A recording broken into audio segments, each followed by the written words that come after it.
Okay? Pero naman talaga, madalas, tulad kanina, ina-observe ko per group, pag mag-perform lang, sinasabi, bakit ako? Bakit ako? Laging ganun eh, bakit ako? Bakit? Okay, sa isang quality na isang leader, unang-una, dapat confident ka sa sarili mo.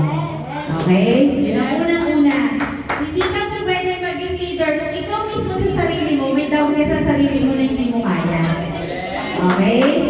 So, pag ang kagrupo nyo ay pinagkatiwala na ikaw maging leader, ibig sabihin, may nakikita silang potential. Yes! Okay, ganun. Doon naman sa mga members, doon naman sa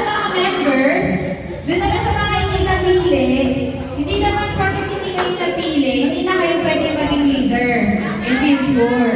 Okay? So, yun. Ang unang pwede sa leader, dapat talaga confident sa sarili. Okay? Dapat ikaw itself ready ka. Pangalawa, napansin ko lahat, deserving kayo na maging leader. Ano naman bakit? Ang isang leader, talent rin. Yan. Ang dami ng talent, di ba?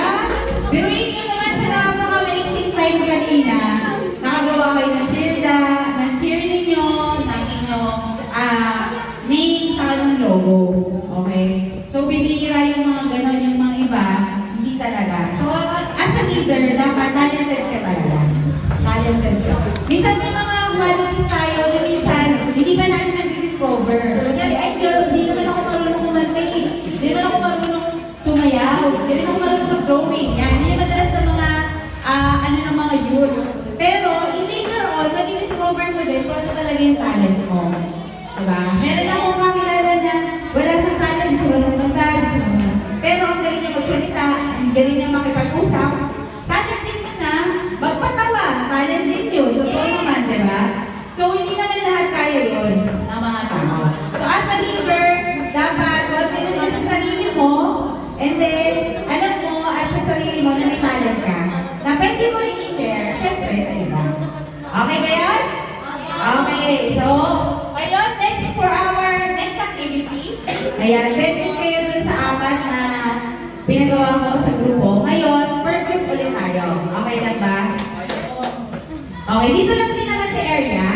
Ngayon, as a leader, pag nalaman niyo na yung personality ninyo at confident na kayo at alam niyo sa sarili niyo na kaya niyo na maging isang leader, kailangan maganda yung foundation ninyo.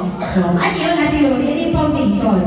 Ngayon, yung foundation, explain ko mamaya. Hindi nilalagay sa face, ha? Ayan, okay. So, ngayon, meron tayong task. Magbibuild tayo ng tower na made of straw at paper at scotch tape. Okay. Pinakamatibay na tower ito, ha? Hindi ko sinabing pinakamataas, pero dapat pinakamatibay. Okay? Oo. So, once na binitawan nyo dito at 1, 2, 3, titignan natin sino ang pinakamatibay doon sa